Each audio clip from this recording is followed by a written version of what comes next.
చెప్పరా. ఆ సత్యరాయుడు తమ్ముడు నిన్ను చంపనీకి ఎవరో లేడీ కిల్లర్ని పురమాయించాడంట.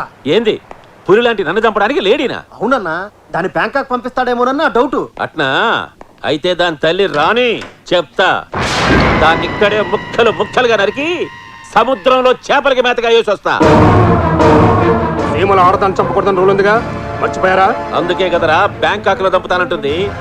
ఆడదైనా ఆలైనా మన జోలికొస్తే ఏ చెయ్యడమే. నీ కాడి మీద పేడ కొట్ట నీ బిడ్డ నా బిడ్డను ప్రేమించినాడని నన్ను అడ్డం పెట్టుకొని ఏడుకు లాక్కొచ్చి నన్నే ఏసేయాలని చూస్తున్నావా?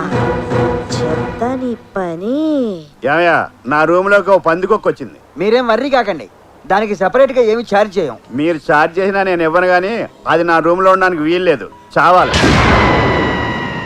అయితే ఓ మంచి పావును పంపమంటారా? నేను చావడానికి కాదు, అది చావడానికి. ఓ 1/4 కిలో ఎలకల మంది పంపించు, దేంట్లో నాకు కలిపి పెట్టేస్తాను, దెబ్బకి చచ్చి ఊరుకుంటా. విడాకులు ఇవ్వలేదని ఇంతకు తెగిస్తావా? చెప్తా. చంపేస్తా, నిన్ను వదలను, నిన్ను చంపేస్తా, నిన్ను వదలను, నిన్ను చంపేస్తా. నేను పొట్టోనైనా క్రిమినల్ థాట్స్లో గెట్టోని నేను ప్లాన్ చేశాను అనుకో, నీ డెడ్ బాడీ పాడికి కూడా దొరకదు. ఆ కాజల్ నీకు దక్కలేదని నన్ను చంపుదాం అనుకుంటున్నావా? నిన్ను వదలను రా, వదలను.